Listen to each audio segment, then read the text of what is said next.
बिस्मिल्लाहिर्रहमानिर्रहीम अस्सलाम वालेकुम। अपने प्रोग्राम क्राइम सीन के साथ मैं हूं आपका होस्ट राना दिलशाद। नाज़रीन, चंद रोज पहले बड़ा दर्दनाक, खौफनाक, अजियतनाक एक वाकया पेश आता है। एक डिलीवरी बॉय को तड़पा तड़पा कर जान से मार दिया जाता है, रस्सियों के साथ बांध कर मारा गया। डेड बॉडी की जो सूरत हाल थी उस पर बहुत ज्यादा तशद्दुद किया गया था। जगह जगह से हड्डियां टूटी हुई थी। कितना वो तड़पा होगा, कितना वो रोया होगा, कितने डिलीवरी बॉय ने इनके वास्ते डाले होंगे कि मुझे मत मारो। लेकिन उस वक्त मुल्जमान पर खून सवार था और उसको तड़पा तड़पा कर जान से मार दिया। इतना मारा जाता है कि उसकी आंखें निकाल ली जाती हैं, उसका कान काट दिया जाता है, उसके सारे दांत तोड़कर निकाल दिए जाते हैं, उसकी पसली की हड्डियां तोड़ दी जाती हैं, जिस्म पर बेतहाशा छुरियां चलाई जाती हैं। इसकी मौत इतनी अजियतनाक होती है कि पूरा शहर गम में डूब जाता है, बल्कि दुनिया भर में लोग गमजदा हो जाते हैं। सोशल मीडिया पर डिलीवरी बॉय रईस मर्डर का बहुत चर्चा है। हर कोई इसकी हकीकत जानना चाहता है, इसके पीछे छुपे राज जानना चाहता है।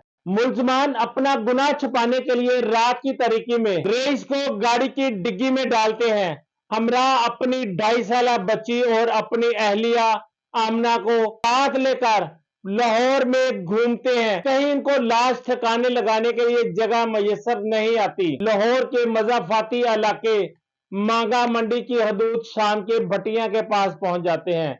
वहां लाश को निकाला जाता है, पेट्रोल डालकर जला दिया जाता है। मुलजमा आमना पार्सल मंगवाती है तो उसके डिलीवरी बॉय रईस के साथ एक तल्लुकात बन जाते हैं और ये तल्लुकात 6 माह तक चलते हैं। एक दिन रईस इस घर में, ये ऊपर वाले पोर्शन में मौजूद होता है। इसी असना में उसके ससुर आ जाते हैं, उसकी बच्ची देख लेती है तो ये चीज़ जो है वाइंड अप की तरफ जाती है। उसके ससुर जो हैं अपने बेटे फरहान को शिकायत करते हैं कि भाई पहले भी हमने कई बार देखा कि आप मेरे घर में, मेरी बहू के कमरे में, मेरे बहू के बेडरूम में एक लड़का मुसलसल आता है, लेकिन आज तो हद हो गई।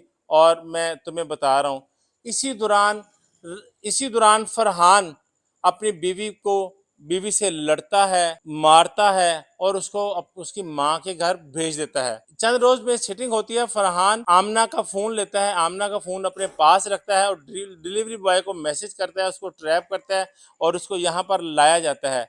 ये वो गेट है, ये वो पोर्शन है, ये आमना का बेडरूम है जहाँ पर उसको बुलवाया जाता है और उसको तड़पा तड़पा कर मार दिया जाता है। आपने जैसा कि ये देखा, ये बिल्कुल एक बंद गली है और यहाँ पर मोहल्लेदारों के साथ भी उनके कोई अच्छे मरासम नहीं थे।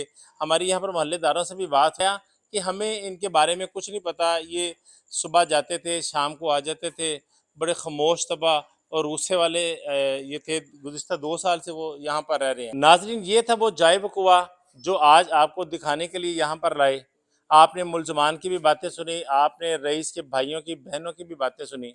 अब पुलिस इन्वेस्टिगेशन के बाद अदालत क्या फ़ैसला करती है, इसका इंतज़ार रहेगा और आप अपनी राय का इजहार कमेंट बॉक्स में लाजमी कीजिएगा।